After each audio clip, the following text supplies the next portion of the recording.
Bonjour, monsieur le CTD, monsieur le... Moi, je vous salue tous. Mais je vais commencer par féliciter vos instructeurs, parce qu'après tout, lorsqu'on parle d'un diplôme, parfois ce sont les responsables administratifs qui signent les diplômes, mais ils ne sont pas à l'origine de votre formation.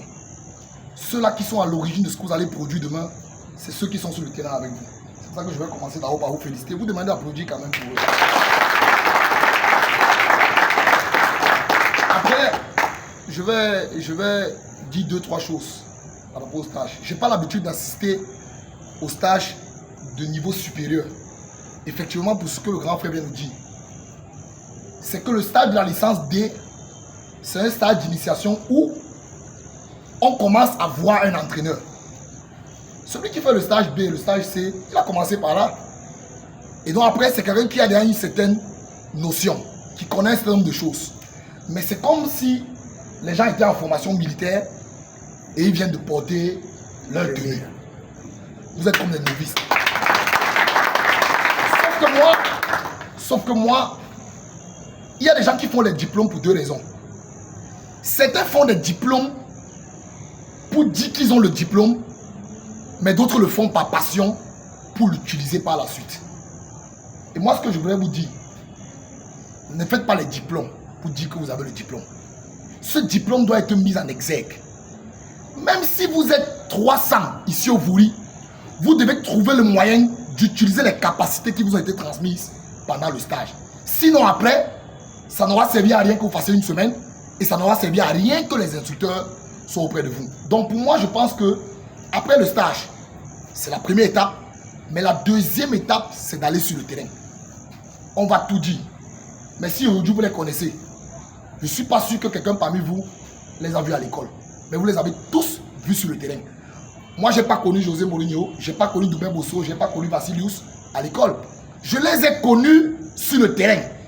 Ça veut dire qu'aujourd'hui, le seul endroit et le seul lieu où vous allez vous faire connaître, c'est sur le terrain. Ce sera par votre diplôme.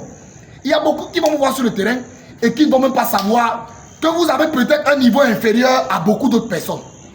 L'entraîneur se forme à l'école, il passe son diplôme, mais il ne se développe pas à l'école. Il va se développer sur le terrain. Donc moi je pense, et je vais vous souhaiter bonne chance là-dessus, que ce qui serait important pour vous, c'est que vous sortiez, que vous éparpillez et que vous développiez sur le terrain. Ce serait une très bonne chose pour vous.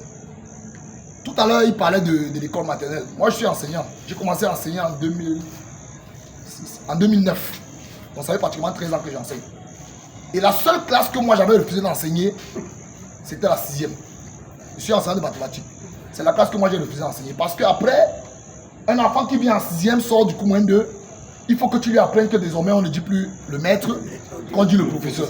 Il faut que tu lui apprennes qu'il n'a plus un seul maître. Maintenant ils seront 7, 8, 9. Et que tu commences à lui apprendre les bases de la vraie mathématique. Et donc moi, c'était un peu compliqué pour moi. Donc moi j'ai fui cette classe. J'ai profité un peu de mon rang de chef pour ne pas m'attribuer cette classe. Et j'allais tout m'attribuer les classes où on a tout appris aux gens. Et quand ils arrivent, mais moi, ils sont bien formés. Un peu comme les entraîneurs qui aiment bien la catégorie des U18 dans les académies. On a fini l'initiation, on a fini la play, on a fini la formation. Et quand les joueurs sont en post-formation, ils ont tout maîtrisé. Ils les prennent et ils les utilisent. Certains entraîneurs aiment bien ça. Ils aiment bien les équipes où tu vas prendre tous les meilleurs et tu vas leur dire allez jouer, ils vont aller jouer. Mais je pense que la catégorie la plus difficile, ou du moins ceux qui sont un peu plus difficiles dans le management, ce sont les enfants. Ce sont les gens qui n'ont pas de conscience, qui ne viennent apprendre qu'à vous. Et donc ça veut dire quoi au départ? Ça veut dire que vous serez responsable de la vie des enfants. Ce que tu vas lui apprendre à 12 ans, c'est exactement ce qu'il va faire durant toute sa vie. S'ils ont loupé l'initiation, eh les gars, sachez que vous avez détruit l'avenir et le talent de beaucoup d'enfants. Donc moi je vais vous souhaiter bonne chance, bon courage. Et la seule chose que nous, et je vais souhaiter que les instructeurs, j'essaierai de discuter de ça avec M. Vassilius, c'est que le problème qu'on peut parfois déplorer, c'est le suivi. Après l'école, il faut le suivi. J'ai peu vu d'entraîneurs au Cameroun se faire manager. Moi j'ai peu vu ça. Mais vous allez voir, la logique voudrait qu'un entraîneur soit comme un footballeur. Parce que lui aussi va négocier un contrat, lui aussi va trouver un club, lui aussi va trouver une académie où il doit travailler.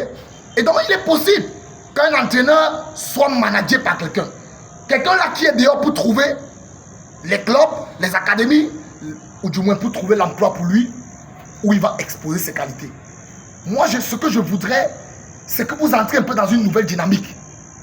Pas dans une dynamique d'il y a 50 ans, pas pour dire qu'elle a changé, mais pour dire simplement que votre dynamique doit peut-être être un peu différente.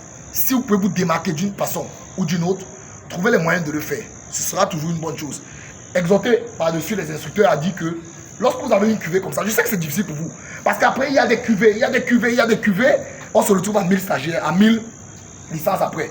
Mais si vous avez la possibilité à un moment donné, même si c'est grâce à un tri, d'avoir un groupe